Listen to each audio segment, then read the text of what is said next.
발음만 배우면은 이렇게 너무 정확하게 하려고 오히려 잘 되지가 않아요. 회화를 원어민처럼 하기 위해서는 아까 말씀드렸다시피 Do you want to go to the park? 이런 문장을 만들고 싶어요. 그랬을 때 Do you want? 그럼 너는 원하니 go to? 막 이렇게 생각을 너무 많이 하면 버퍼링이 일어나서 원어민이 벌써 가버렸어. Hi guys, 안녕하세요 여러분, 주아쌤입니다. 저는 주아쌤 소리튠 영어라는 유튜브를 운영을 하고 있고요. 그리고 소리튠 영어라는 온라인 학습 PT 플랫폼을 운영을 하고 있습니다. 여러분 만나게 돼서 반갑습니다.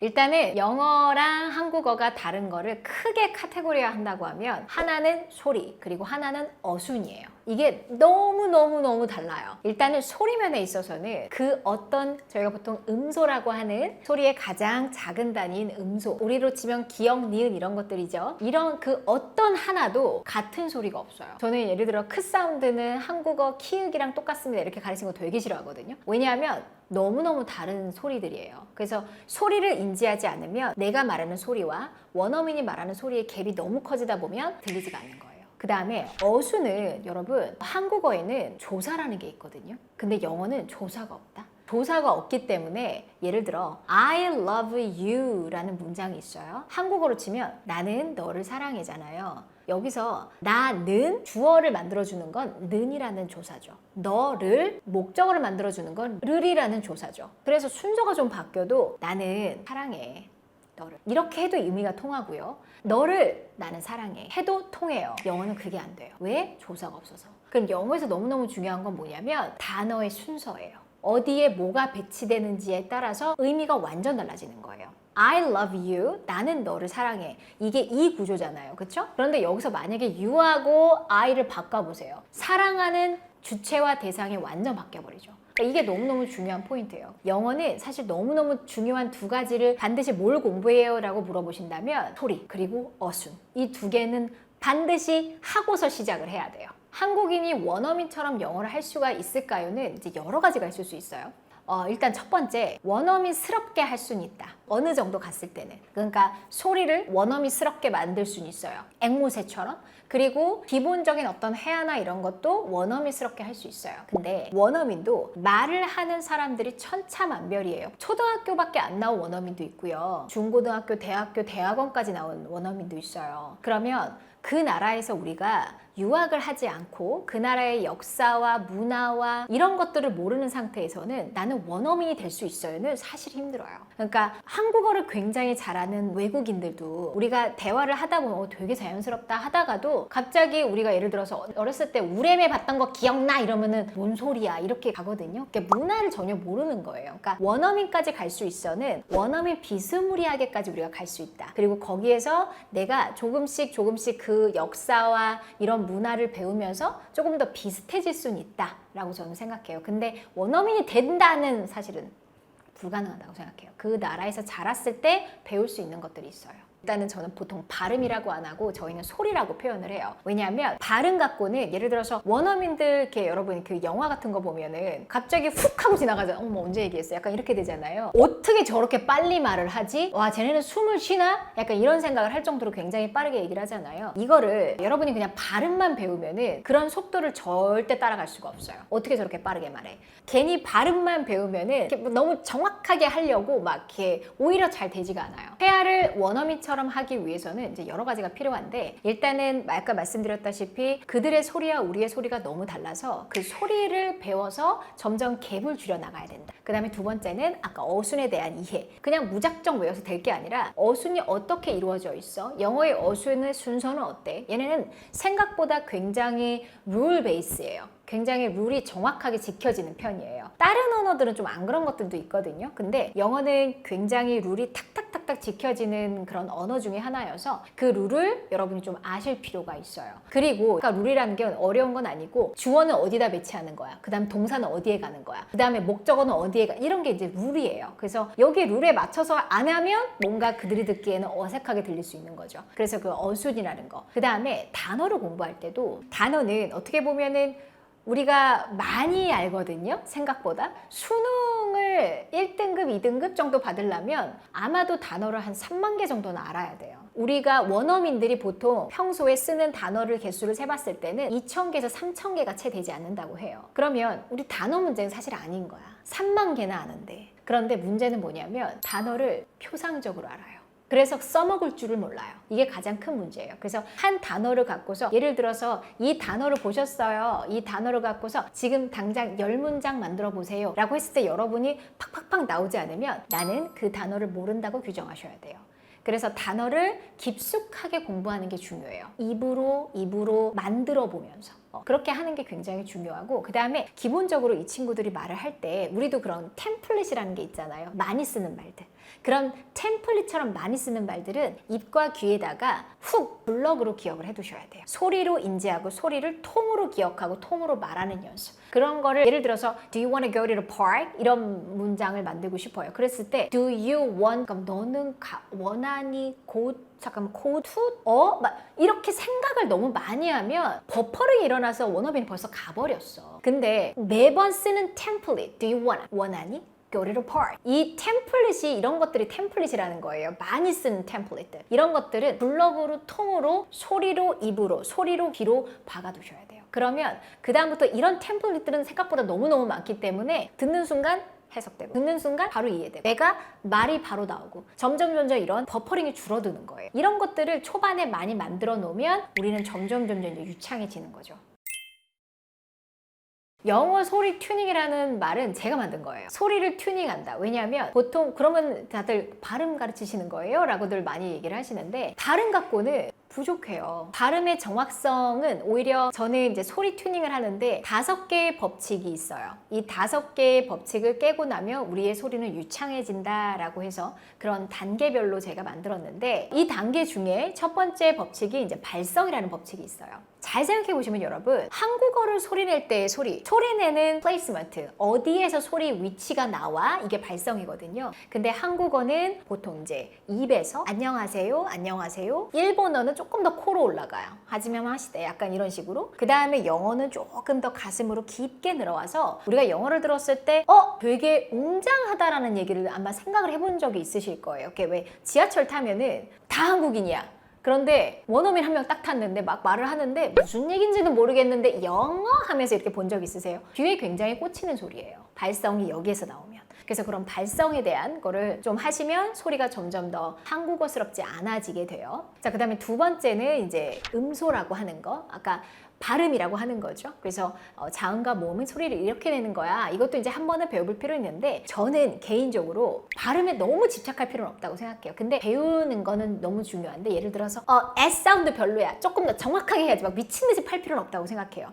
왜냐하면 우리도 한국어가 그렇게 정확하세요? 아니죠. 그럼 영어는 왜 내가 미국인 아나운서만큼 그렇게 발음 연습을 내가 해야 되는 거야? 에 대해서는 저는 아니라고 생각해요. 저는 사실 소리 튜닝을 만들었을 때 그 결과치는 어디까지 만들고 싶냐면 오픽 시험에서 치면은 보통 이제 고득점화라고 하는 IH 이상이 있어요. 이거 끝나면 IH 이상은 그냥 나올 수 있는 유창한 소리로 만드는 거예요. 그래서 음소를 가르치긴 합니다만 그 음소에 너무 집착하지는 않는다. 오히려 이것보다 더 중요한 건 리듬과 강세입니다. 여러분. 리듬과 강세가 틀리면 그들은 그냥 못 알아들어요. 그냥 우리나라 말에는 사실은 안녕하세요, 리듬 강세가 없어요. 그런데 그들은 한국어 한다고 생각해 보세요. 안녕하세요 안 하고 어떻게 해요? 안녕하세요. 이게 리듬과 강세예요. 이런 리듬과 강세를 원래 타는 그런 사람들이에요. 그렇기 때문에 여러분이 영어를 말할 때 리듬과 강세 없이 하면 제 친구가 제 생일 파티를 위해서 캔들을 너무너무 빌리고 싶었는데 결국은 못 빌렸어. 왜? 캔들, sorry? 그래서 써줬어요. 캔들. 그랬더니 그 원어민이 어떻게 했냐면 Oh, candle. 그래서 제 친구가 돌아와서 뭐라 그랬냐면 똑같은데 괜히 못 알아듣는 척하고 난리야. 이런 얘기를 했어요. 여기서 가장 큰 차이점이 리듬과 강세예요. 캔들 이거는 강세 리듬이 없는 거예요. 영어는 강세 기반의 언어예요. 그래서 여러분이 윤여정 씨 영어 혹시 본 적 있으세요? 여러분 스피치? 윤여정 씨 영어 보면 나도 저 정도만 되면 좋겠다라는 얘기를 되게 많이 하시거든요. 윤여정 씨 영어를 잘 들어보면 리듬과 강세가 탁탁 리듬과 강세를 정말 한국어스러운 그런 어투는 있지만 리듬과 강세를 정말 정확하게 찍으니까 원어민들이 굉장히 잘 알아듣는 거예요. 그래서 선생님 저는 지금 시간이 별로 없어요. 뭐 시험을 봐야 돼요. 뭐 이렇게 스피킹 시험을 봐야 되는데 지금 당장 조금 좀 잘하게 만드는 마법 같은 거는 그 뭐가 있나요? 라고 물어보신다면 리듬과 강세예요. 이것만 하셔도 제가 예전에 오픽을 가르쳤었잖아요. 오픽이라는 시험은 2주 만에 성적을 내야 돼요. 그럼 그때 제가 어떻게 2주 동안 이 5개를 다 가르치겠어요? 못 가르쳐요. 그때 하나만 가르쳐. 뭐? 리듬과 강세. 그것만 가르쳐도 소리가 확 바뀌어요. 원어민이 여러분 소리 훨씬 더 잘 알아들어요. 이 리듬과 강세 3번째. 그 다음에 4번째는 한국인의 소리 내는 특징이 또 하나가 있어요. 뭐냐면 choppy, choppy, choppy, choppy 다 끊어져요. I go to the park 이런 식으로. 이렇게 끊어지지 않고 그들은 에너지를 타고 물 흐르듯이 말을 해요. 그래서 이런 에너지를 타는 걸 여는과 함께, 그리고 마지막으로 왜 저렇게 빠르게 말을 할 수가 있지? 도대체 어떻게 저렇게 빠르게 말하는 거야? 이걸 가능하게 하는 게 호흡이에요. 호흡을 타고 문장을 처리하는 연습을 해주면 그 다음부터는 물 흐르듯 빠르게 하지만 편안하고 정확하게 말할 수가 있어요. 이게 5법칙입니다. 이 5법칙에 따라서 여러분의 소리는 원어민스럽게 소리 튜닝이 되는데, 소리 튜닝이 되면 뭐가 좋아요? 일단 첫 번째, 원어민스러워지잖아요, 소리가. 그래서 자신감 뿜이에요. 영어는 자신감. 그리고 우리가 리스닝이 안 되는 이유가 뭐라 그랬죠? 그들의 소리와 내 소리의 갭이 너무 커서예요. 그래서 그들의 소리가 안 들리는 거예요. 근데 이런 갭을 점점 줄여나가는 거죠, 소리 튜닝. 내 입으로 튀어나오는 거랑 그들이 말하는 소리는 점점 갭을 줄어들어요. 그럼 어떻게 돼요? 들리기 시작하죠. 소리 튜닝을 하게 되면 여러분의 이 귀는 이제 앵무새처럼 좋아지는 거예요.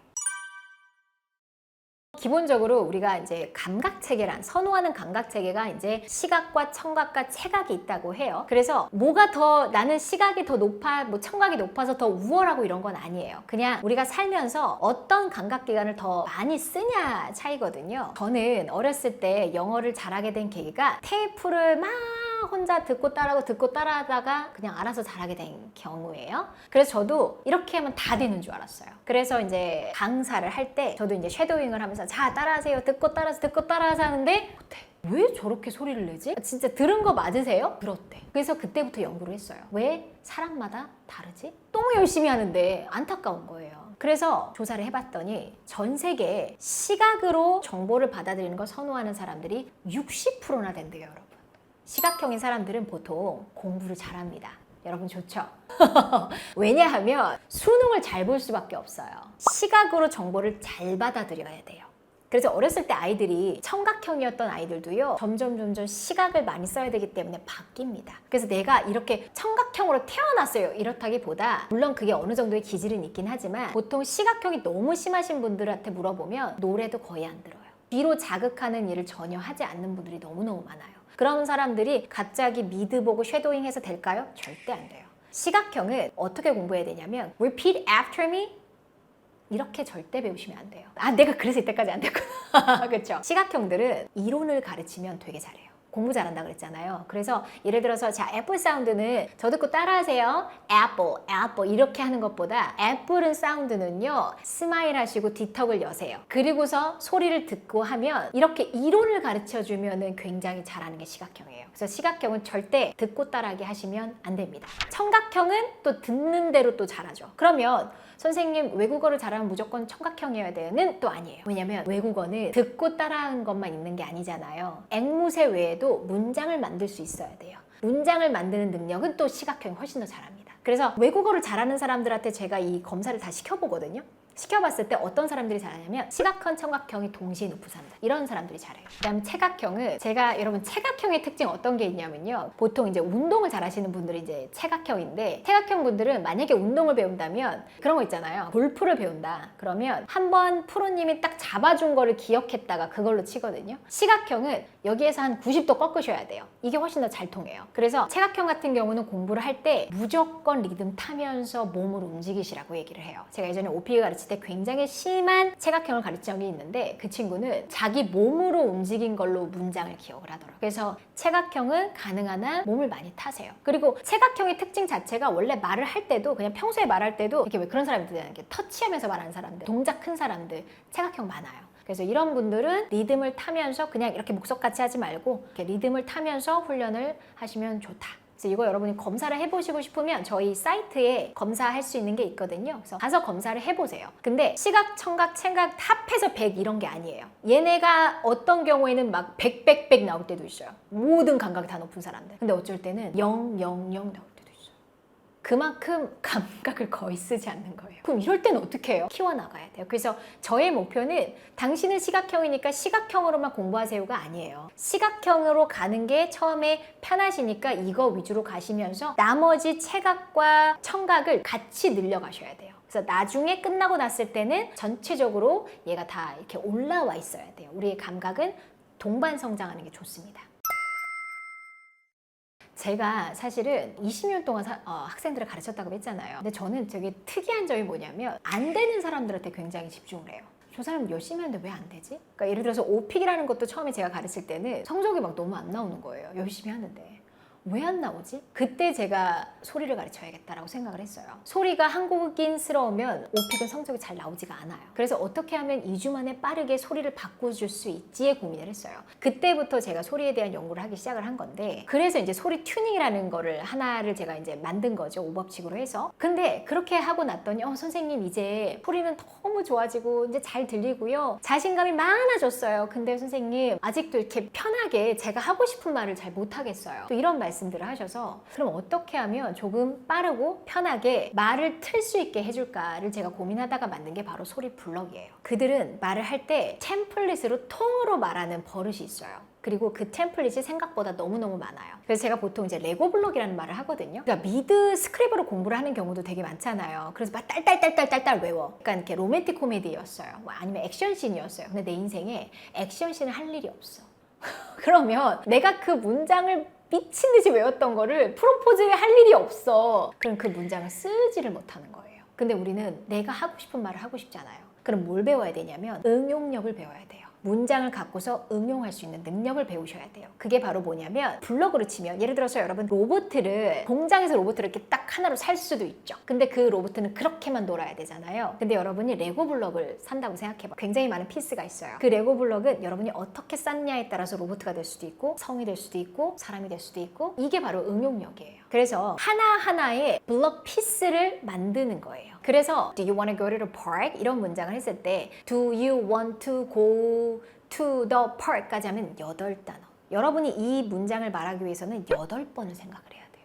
그래서 Do you want to 버퍼링이 생기는 거예요. 그런데 이거를 블럭으로 기억을 하면 너 원하니? Do you wanna? 이거를 근데 소리로 기억하고 소리로 말하는 연습을 하셔야 돼요. 그래야 말을 할 수가 있어요. 그거를 통으로 기억하고 Do you wanna? Go to the park. 이 통을 2번만 생각하면 아까 8단어에서 2번만 생각하면 되잖아요. 이게 효율적이라는 거예요. 이게 응용이라는 거예요. 그러면 아까 go to the park 이 블럭이랑 이번에는 나 가야 돼 라는 말을 하고 싶어요. 그러면 I have to, I gotta 이런 블럭들이 있어요.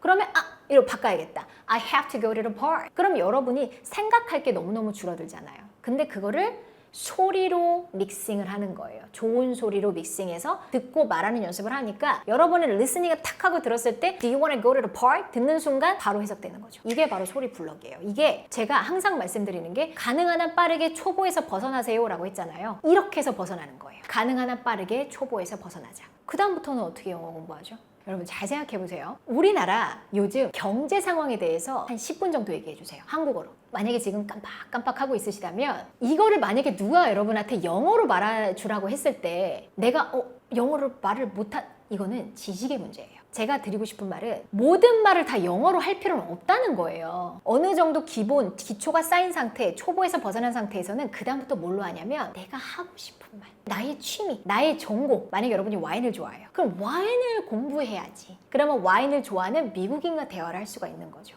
근데 막 경제에 관심도 없어 죽겠는데 CNN 가가지고 막 공부하고 이런 게 아무 의미가 없다는 거예요. 내가 관심 있는 주제로 그 다음 초보 상태에서는 평생 공부해 나가는 거다라고 생각하시면 돼요. 영어를 잘하고 싶어요. 어디서부터 해야 될지 모르겠어요. 이게 이제 대부분의 우리 어른 학습자들의 특징이거든요. 잘하고 싶은 마음은 이만큼인데 또 사는 게 좀 생각보다 또 바빠. 근데 영어가라는 게 사실은 여러분 사치품이에요. 그러니까 내 삶에 그렇게 큰 그게 없어요. 없어도 잘 살아. 근데 약간의 우리들의 버킷리스트의 한 10개 중에 하나는 사람들 대부분 영어를 잘하고 싶다거든요. 영어를 그럼 잘하려면 어디서부터 어떻게 시작을 해야 될까요? 어디서부터 어떻게 시작해야 되냐면 지금 당장 30분 정도 시간을 내야 돼요. 우리 자기계발이라고 하는 영역들, 운동이나 그 다음에 영어 이런 것들은요. 여러분이 그냥 가만히 있으면 그 시간이 절대 나지 않아요. 우리는 다 바빠요. 그래서 시간을 지정을 해야 돼요. 시간을 지정해서 이 시간은 영어 공부하는 거야. 이렇게 만드셔야 돼요. 그게 루틴화 돼야 돼요. 그래서 이 시간을 만드는 것부터 먼저 여러분 하셔야 돼요. 그리고 어디서부터 시작하지는 사람마다 조금 다를 수는 있는데 아까 제가 말씀드렸던 내가 시각형이야, 청각형이야, 체각형이냐에 따라서 조금 판단해 보시는 것도 너무너무 좋고요. 내가 만약에 단 한 번도 영어 소리를 배워본 적이 없다. 먼저 배워보셔라. 선생님 저 완전 초보인데 가능해요? 가능해요. 왜냐하면 소리부터 가르쳐요. 그래서 그냥 초등학교 1학년들도 해요. 그러니까 이거는 내가 초보라서 못하고 그럴 건 아니에요. 그래서 먼저 가장 빠르게 초보에서 훅 하고 벗어나는 거, 그걸 여러분이 목표로 삼으시면 좋을 것 같아요.